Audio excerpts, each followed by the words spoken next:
Hello and welcome back to the channel. So we've had this GR Yaris for just over 2 years now, and we've done about 15,500 miles on this car at the moment, and we're still on the original set of tyres and wheels. So right now the tyres are showing signs of getting close to those low wear markers. They're not completely gone at this point, but we're definitely going to need some new tyres. So I thought if we need new tyres, we might as well just change the wheels at the same time.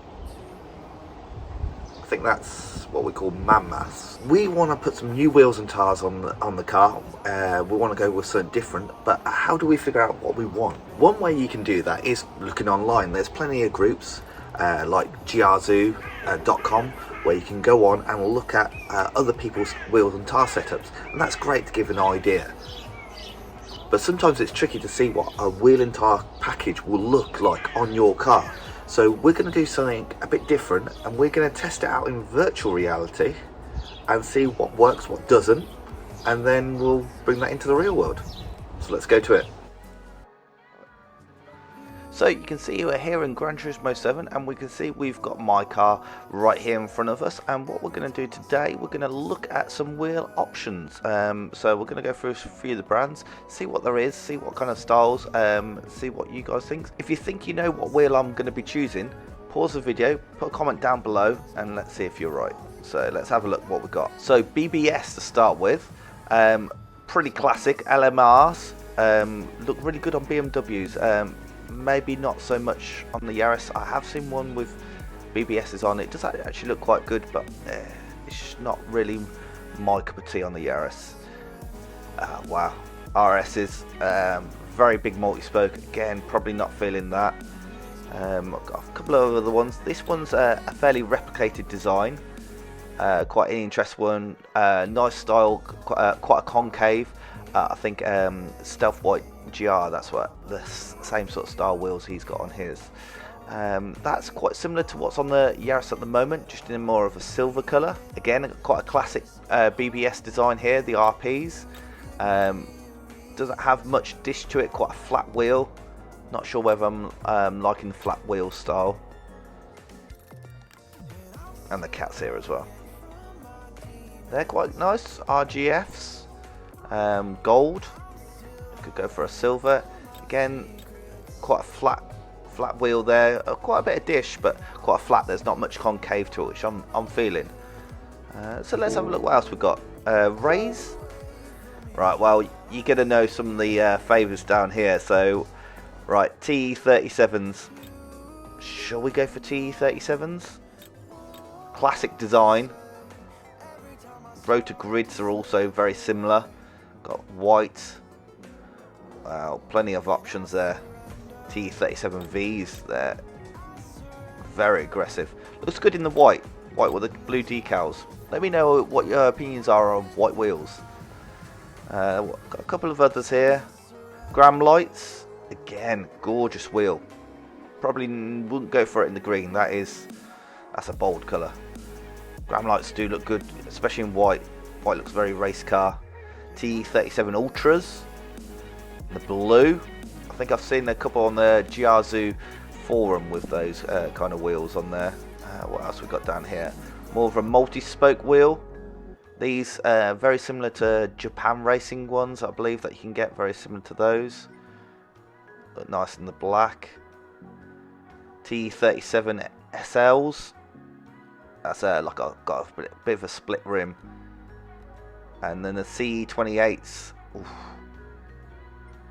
Nice, some really nice wheels around here. They are very expensive though. We do have a budget. OZs, again, massive wheel. They look good.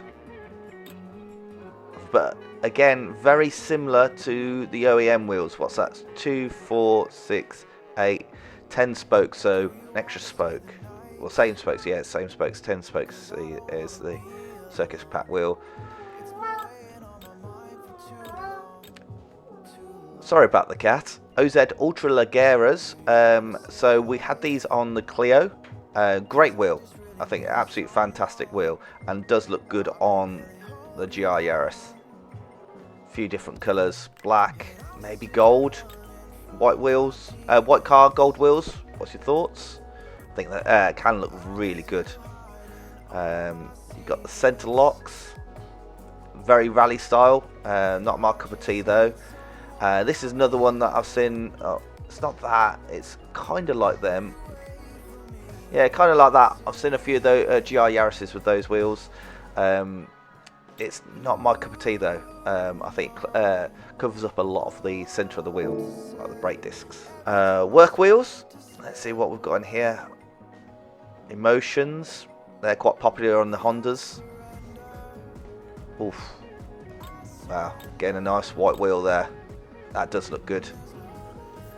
D9Rs, yeah, this is what you also often see on a lot of Hondas, the D9Rs. Again, looks good in white, even in silver.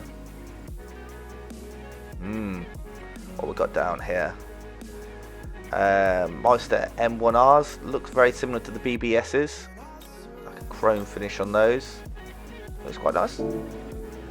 Yokohama Advan RG2s.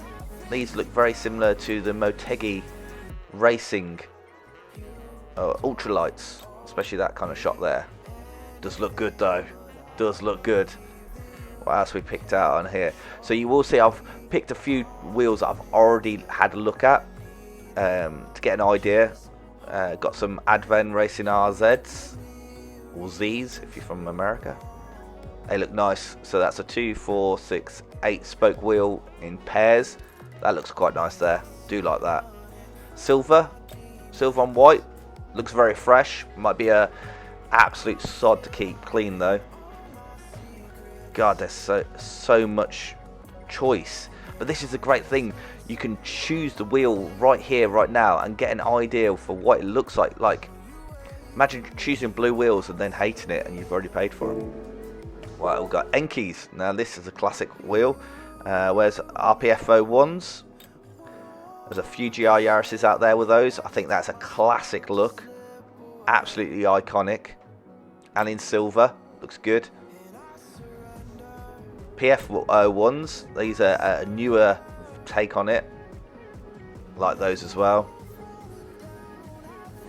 TC5s. I'd hate to be cleaning those little holes in there. And I think that's why I couldn't choose something like this. I think it's a good looking wheel, but wow, I'm going to worry about cleaning that. What we've got down here, and that, yeah, again, struggle with cleaning on those. What else we got? America Racing. I think these are more drag orientated. Not my cup of tea. Motegi Racing. 5-spoke. These 3 wheels are what the Ferrari Le Mans car and GT car run. That kind of staggered out pattern at the end. Oh, gold wheels again. Feeling they're centre locks, so it's not something we could actually get on the Yaris, but silver looks good as well. Right, let's see what else we've got. KMC, not a brand that I know much of. Ooh, they're a bit hot boy for me. So yeah, there's a selection of wheels there that we could go for the Yaris. So put a comment what you think I've gone for. Little hint, it's a style of one that you've just seen there, but not that actual wheel. So let's forward on and let's go and see what we've chosen. So jump from the sim into the real world. We're down here at Tegiwa. So we've been here before, and we're going to try something completely new for the channel. We're going to pick up some wheels and tyres that you've just seen us line up in the virtual sim world. So proud to announce that Tegiwa are going to be sponsoring all our sim cars for the 2023 season. So if you have been watching some of our sim racing escapades, and you would have seen some of our live streams, you would have seen that on all our cars last season in the Gran Turismo Touring Car Championship, we ran Tegiwa sponsorship as well as the stream, and we took 2 wins and a podium in the highest lobby, and I'm really chuffed at that. And I think we took 5th overall in the championship, which absolutely chuffed with some great competitors in there. So Tegiwa are going to be our partners for the whole of the 2023 season in Gran Turismo, iRacing, anything that we do online. So really happy to have them on board, and they've helped make this possible, because this combo I've not seen before in Europe or even on a GR Yaris, so this is going to be interesting. While I was here down at Tegiwa, Dave here was kind enough to show us around the whole facility and show us a bit of the behind the scenes. We have this nice new showroom built, just sort of to give an idea of all the parts that we do, because before we had it, like nobody could really come in and see our product offering.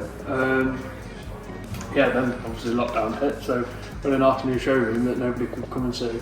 Tegiwa is very unique in the fact that it has a showroom, so you can go and try some of these seats out, race suits, gloves, shoes, and try them to see if they are actually the right fit for you. Now why this is great is because often ordering online you don't actually know whether something you're going to be touching and feeling all the time is going to be right for you. This way you can try it on, and then even if they don't have it in stock there, you can order it and you know it's going to fit. All the things that I've been needing, I'm just hoping you give me a reason to go on.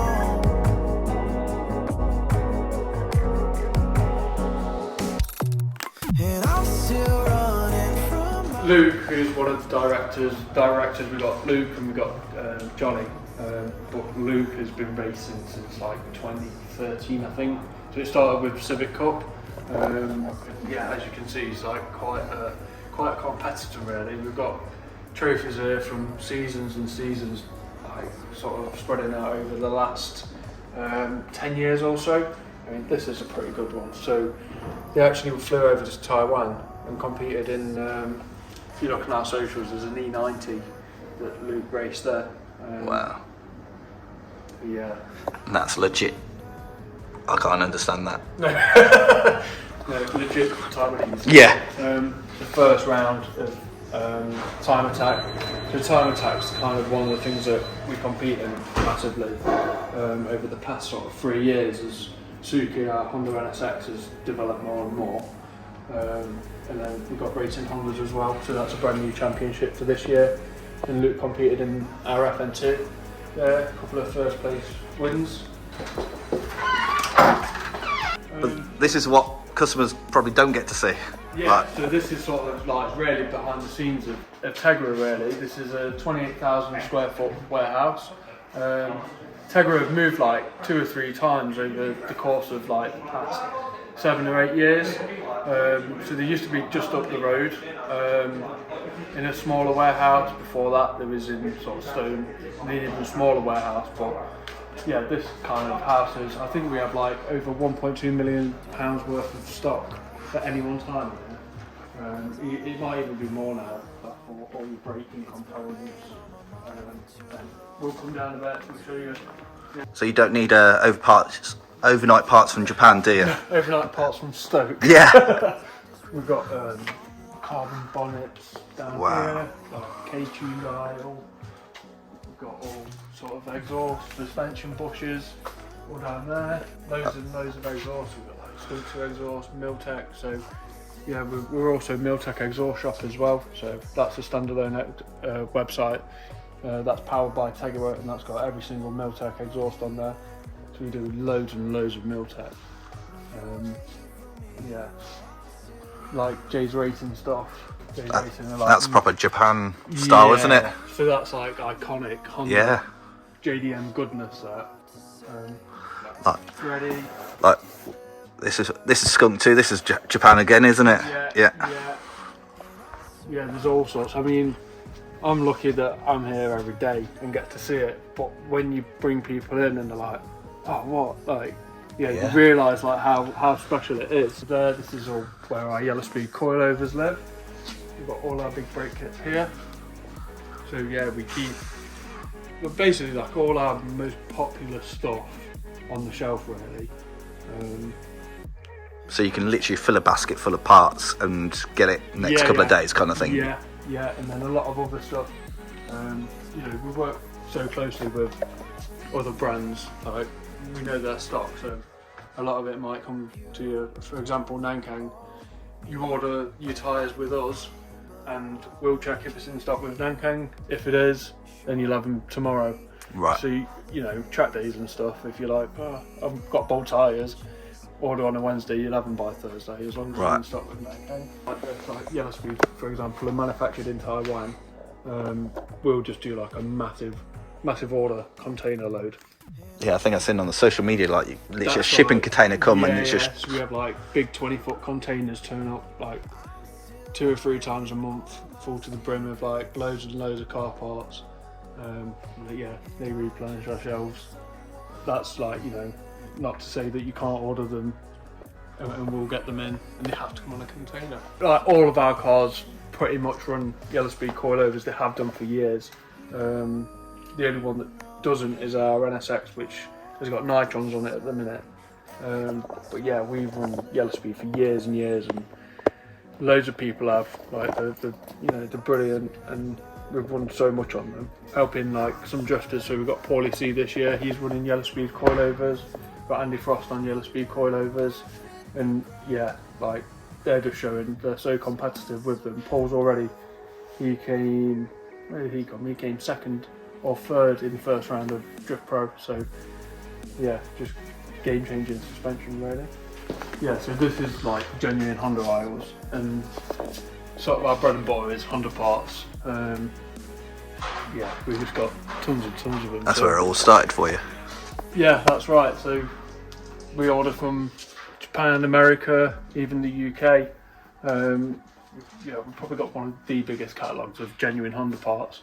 It's random, like, you know, circlets and stuff, or random like bolts. Yeah. You know, things that, yeah. Because these are quite iconic. These are red labels for Honda parts, aren't they? That's right. You know, yeah. there's genuine Honda parts in there. For like, you know, you look at some, it's like RBC, RRC, all the manifolds and stuff. You just recognise like what car they are. But even now, like, we're still listing genuine Honda products every day. Even for like the older stuff like EKs, EP3s, and then most recently, obviously, our FL5. So all the optional extras we listed. And we did like all the optional extras from Japan, all the optional extras from America, and all the optional extras from the UK. So what you can do is just like build the ultimate FL5 from all around the world really. But yeah, it's pretty interesting, all the random nuts and bolts that are available. That's nuts. It literally feels like you've been in a Honda dealership right now. Yeah. Like one thing is with the older cars like EGs for example, or the old NSXs, even like S2000 now, is that they're obviously getting older but they're getting discontinued. So some of these parts that you might see might be discontinued from Honda, and these might be like the last ones, the last brand new ones in the world. Wow. So, That's some sort of gasket, I would have thought. Yeah. Yeah. That's, what is that? Can you tell by just looking at it? That will be, so for example, like a splitter or something on the bumper, that will be like the moulding tape that goes underneath it. So yeah, Nuts. pretty crazy really, all the random things that you could think of on a car. Yeah. Like, if my knowledge of like dealerships nowadays, you could go in and say, oh, I need X, Y, and Z, and they'll say, yeah, it's going to take a few days to come in. Yeah. Like, they probably wouldn't have this kind of amount of stock just sitting on the shelf. Sometimes not. Yeah, it really depends on what part it is, but the maximum sort of lead time is 2 to 3 weeks, and that's if we're waiting on it from Japan. And then these are everyone, so there's like pickers and packers all around the warehouse, so these are all orders ready to be packed, ready to ship out all over the world. There's, you know, like cool HKS intake kits. Yeah, they've come in and then just been picked down the aisles, and they're now ready to get sent, picked up at the end of the day, on the pallet, and they'll be picked up. Wow. So yeah, it's busy. Yeah. And this is kind of just like a normal day for us, obviously it's just Nuts. the day. What kind of things would that be? That's a big spoon box.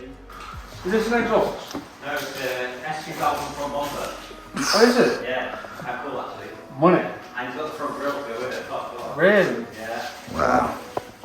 Yeah, this is cool. Yeah, so somebody's definitely getting some nice packages in there when that arrives. That's so JDM. Yeah. So we've got, this is like our tyre, where we keep all our tyres basically. We've got everything here from, so you've got Durezas, which are out and out track tyres, all different sizes, so you've got 295 there, and you've got like a little 15 there. Nice. That's EK Civic style? Yeah, something like that. Yeah. Like we'll keep loads of popular sizes on the shelves and we'll stock that. Or, like I say, for Nankang or whatever, we can just drop ship that directly from Nankang, which is, you know, so handy. So we've got a 155, 55, 14. Wow. I'm not sure what that's going on. Maybe a Nissan Micra or something. Toy car. Yeah, like it's not all performance tyres that we do. We now this like, well, as you can see, like Falcon. They'll be going on some sort of off-roader by the looks of it. But yeah, pretty much any tyre. So yeah, if you buy new alloy wheels, for example, and you don't want like, I don't know, you don't want to spend loads of money on certain Nankangs or Yokohamas, then you can just fit like a decent set of just road tyres really. In-house sticker room, so we've got a couple of 3D printers. We print a lot of things in-house. These are your window banners, aren't they? These are window banners, yeah. These we outsource, we haven't got an actual printer for that. We've got like all the hoodies and stuff on the shelves. When an order comes in, it'll come to one of us guys in the sticker room, and we'll cut all the logos and stuff ourselves, put them on, send them out. Yeah, all our stickers live up here. Yeah, and then our 3D printing machines as well. So we do a lot of 3D printing, like prototyping parts and stuff. So, for example, our NSX has some like crazy aero on it now. So the front splitter has like, it's like 3 shelves basically like that at the end. So we prototyped it on here, made sure it was good, does the job that we need, and now yeah, we put them to the market. So anyone else looking for that solution, it's something that we can now offer. But yeah, like, you know, you couldn't really find anywhere else to do that without having a custom job. So yeah, these are normally going like non-stop all day, printing like mounts, or you know, like the Garmin mounts as well for the Yaris. They're like really popular. So I think this is some of the work here, is it? Yeah, so Johnny, one of our directors, he's like mad on golf, and he just started another website called Caddy Cad. So these are like little, you put your Coke can in there, or you can put, I can't remember what this one's for, but that just plugs into like your golf caddy. So he's like engineering solutions for the bits that they don't do. But So Johnny's become addicted to the 3D printed life then? pretty much, yeah. Every day there's a new golf product, and when he says, "Oh, I've got a new golf thing for you," I'm thinking VWs, but he's thinking off of bat. Half of all our wheel storage. Yeah, there's like way more in here than there is in the warehouse. But as you can see, there's obviously loads of different range that we do. We've got bucket seats up there as well, a few exhausts, a few intercoolers. Yeah, and this is like our workshop as well. In general. So we've got a dyno in here. We're not allowed to dyno those wheel trolleys. Yeah, we've regularly got cars on here every day. So we're like one of the official dynos for 750 Motor Club. So if you're racing in one of their series, then you can bring your car here and get a verified power run and your ECU sealed and stuff like that. We also we don't really do like anything to the general public other than like, we do a lot of diesel tuning through Pendle Performance, and we can do remapping as well. So yeah, we do get a lot of like public with that, but we don't really do like power runs as such. I know I saw a few months ago, I think you had a Jaguar J12 Le Mans car on here, like V12 one. And purple. Yeah. So we've got some like serious machines on here.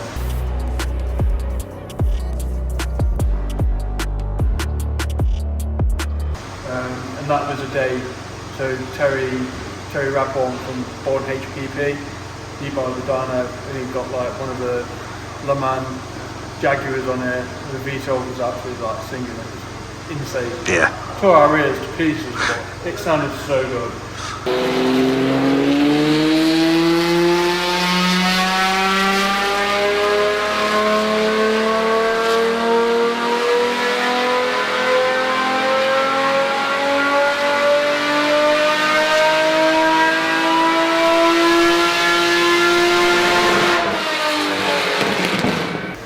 we've got Tsuki. This is, well, it used to be a Honda NSX. It still is a Honda NSX, but it's fair to say it's been bastardised. So this arrived to us in 2019 as an all-in out. It's had like so many different variants now. So it just had a K20 in from the Civic to begin with. Then it had a built K24 from the Skunk 2. And now we're on a K22 Garrett turbocharger. So we've got under here a turbocharger in its boot. You can see the wastegate. This cone here, this is off a racing truck. So that's rated to like 1,000 horsepower. Yeah, development on this just keeps going and going. We've got, don't think it's split. This is, and we've got like a huge wing to the rear, like just trying to get so much downforce. I think at 150 mile an hour, the thing could drive upside down. Something, I can't remember how many tons of downforce it creates, but yeah. It looks kind of crazy now. Like yeah. Full time attack mode. But this was the one that was at Cadwell, was it a couple of weeks ago? That's right. Yeah. So for the first round of time attack, so it's in pro class. Yeah, that's kind of the only place you could really race it now. Whereas before it was eligible for a few different championships. Whereas now it's like full time attack mode, and it can go up to, so it's a G30 770 in the boot. So we can make like up to 800 horsepower with it. Yeah, the thing's absolutely nuts. So it's just literally about getting this thing around the track as fast as possible. Like prototype scoot. This is quite cool, the steering wheel. So I think this is off a GT3 car. Basically I drew that on my computer, the stencil, and then 4D cut it out of a piece of carbon, like the the carbon bit in the middle. Yeah. Where you like drilled all the holes and stuff and made it fit. Oh, it looks so race car, doesn't it? Yeah. I think like in here, look, we've got Tsuki. So Cobra did us like a one-off seat with Tsuki's logo on it. And then, so fun fact, in time attack, you have to run a passenger seat. So we've got a go-kart seat. It fulfills the rule, that's for sure. Yeah, yeah. We've got another NSX with this. Because one isn't enough. No, one NSX is never enough, is it? Especially when you Tegiwa. So that's got a K-series in. This has got a K-series in as well. So this is a K24. But the trick thing with this is we've made it to a Golf R DSG gearbox. So we're going to have the flappy paddles. Nice. But this one's not going to be quite as crazy. It's going to be probably about 300 horsepower, built for Class A and Club Enduro. Yeah, this is kind of like, really divided opinions on the internet. Because half of the guys are like, wow, like amazing engineering, and everyone's like, that's sacrilege, like, you lost the V6, what are you doing? But yeah, I mean, the DSG is a fraction of the cost of like the sequential in this. We've got Hollinger 6-speed sequential. There's a fraction of the cost. It's going to be really reliable because it's handling less power than the standard Golf R. Yeah, it's going to be super cool to see this out on the track when it's finally done, which will be some point later this year. Yeah, that was so that is like the legit 2005 Integra. It was Dan Eaves. It's like one of the only cars that's ever won 3 races in a day. Right, yeah, because I suppose reverse grids and stuff like that makes things like that a lot harder. It was Thruxton, so it won race 1, won race 2, and then it started from the back of the grid in race 3, and he went through the grid and ended up winning like the 3rd race. And I don't think anyone's ever done it since. I think he finished like 3rd in the championship that season. Matt Neal in another one of these won it that year. So yeah, it's quite special. Like we don't drive it off. Oh, yeah, wow. So it's the Neil Brown Engineering K20. So 4-cylinder, 2-litre naturally aspirated engine, and it probably would have made about 260 horsepower. NA, which it's basically got like a proper little restrictor here. So this is like a carbon air feed, dry inlet plenum. The air comes in and then it's restricted here, and that means it only makes like 260, but in a car like this, that's So I suppose this is how they would BOP it, wouldn't it? They'll go, right, you got too much power, we're going to give you a different restrictor. Yeah, I want to say it's like a 55mm restrictor, I could be wrong. And then it's got an X-Track gearbox in it, so when we bought the car, this had just been refurbished, the whole engine and stuff, the whole gearbox has just been refurbished. I think it was like 25 grand, the cost of rebuilding the engine, it was like 10 grand gearbox rebuild as well. But it's ready to race. This is like historic touring cars. Yeah, it's absolutely mental. Yeah, we're like really popular with EP3s, but we wanted to see what the FN2 platform was capable of really. So we got the Type R Trophy, which is made up of EP3s, and then it was like, how fast can an FN2 go around the track compared to the EP3? So we've done loads of different things in this. We've done hot hatch, it won that. We've done time attack in it. We've just done racing Hondas in it, it won that. So it's a really good car. It's sort of not under. Yeah, trying to debunk the myth that the FN2 is fat and overweight. Yeah, but from what we've seen, it can outperform an EP3 in the right hands. And yeah, we love them just as much as an EP3 really here, which is good. And then we've got our FL5. So yeah, this has just been like freshly detailed. This was in the back of the trailer that caught fire as long as we ran SX, so yeah, they were covered in black soot. Wow. So it's, you know, lucky escape. Yeah. And this is the Motegi exhaust on it, isn't it? Yeah, we've got a Motegi exhaust system on there, so the car went away for about 3 weeks or so, and this was like Moteg's development car, because when they first like came out, there was only 150 of these in the UK, so every Honda dealer got one, and we were lucky enough to get whole crop Hondas like assignment with the FL5. So we got this one, and then a lot of other people were waiting on theirs, like Motegi for example. So I think there's about, I want to say about 650 of these now in the UK, which is still really limited, but when we first took collection of ours, they were like super rare. So I hope you put a comment down below on what you thought we was going to take, and if you guessed correctly with one of these, I think you cheated. But let's see what we've got. So for the setup on the GR Yaris, we'll start with the tyre. We've gone for a Nankang NS-2R. Reason for that, you run them on the Clio and the Evo. Really like the tyre. It's quite an aggressive summer slash part-time track tyre, but it's not too hardcore that you can't get away with a bit of rain, which we live in the UK. Could have gone for the AR1, didn't want to quite go that hardcore just in case. I'm going to run a summer and a winter set of wheels. So tyre size, we've gone for an 18-inch, and these is a 235 40/18 wheel.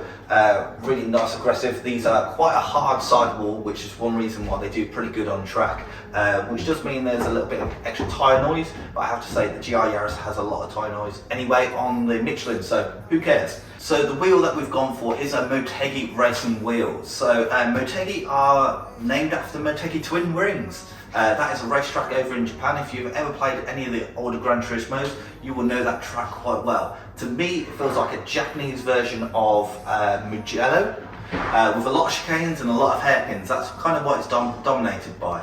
Motegi is actually, if you haven't heard of them, they are a fairly big brand, but in mostly motorsport. So Motegi are the only, well, one of the only brands that are actually partnered with Ferrari. And that's for the GT and the LMP, or the hypercar program. And Motegi are the only people who make those wheels for Ferrari, so they are big in the motorsport industry. To this point, I believe this is a fact, but Motegi have never broken a wheel in any kind of competition other than in a crash, which has got nothing to do with the wheel. So these are going to be strong wheels. Now, what wheel we've gone for? We've gone for something a little bit different. I have seen a lot of GR Yaris running the track light. We haven't gone for that. That is a very light and very accomplished wheel. But what I want to do is try something a little bit different. So we have gone for something different, and we've gone for the MR152. Now, size-wise down here, we've gone kept for 18-inch. We've gone slightly wider than the OEM fitment at an 8.5-inch wide wheel, and we've gone a little bit more aggressive on the offset at ET35. I've seen these wheels on online on things like a Subaru, a Ford Mondeo and a couple of other cars. But I've never seen this wheel on a GR Yaris, and I've never seen this wheel in real life. So this is going to be my first reaction of the wheel, and let's find out what we got. So let's get one of these unboxed.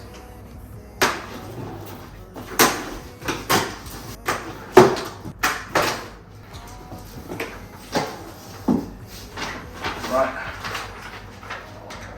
Comes with the instructions. We'll need to get spigot rings, but we've already got those sorted, so we'll do them when we get those fitted. I can see it already.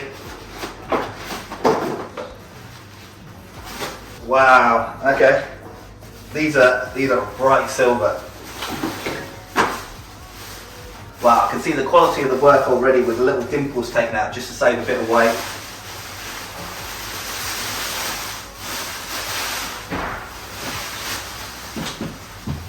There we go. Right, so that is the MR152 for the GR Yaris. As you can see, it's a little bit wider.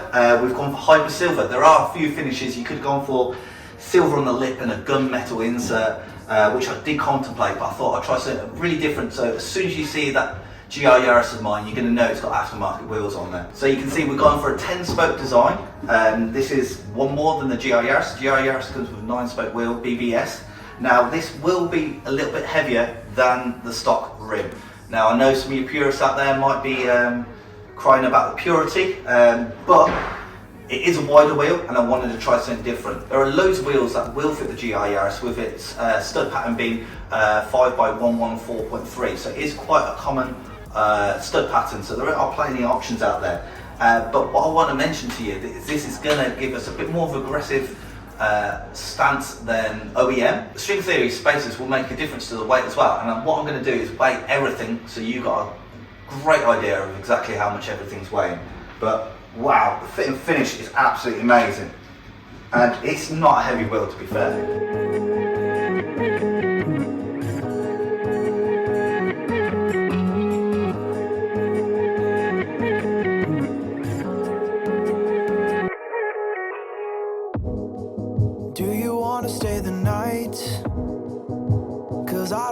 So there we are, those are the wheels and tyres we've gone for on the GR Yaris, and I'm absolutely over the moon. They look so completely different to anything I've really seen on the GR Yaris already. So I'm really looking forward to getting these on, and I have to say, massive thank you to Tegiwa. Dave, Spencer and Johnny, everybody here have been great, really helpful, put up with my nonsense for half a day, and I can't wait to get these on. So next clip you should see is us going and getting this sorted. So keep tuned.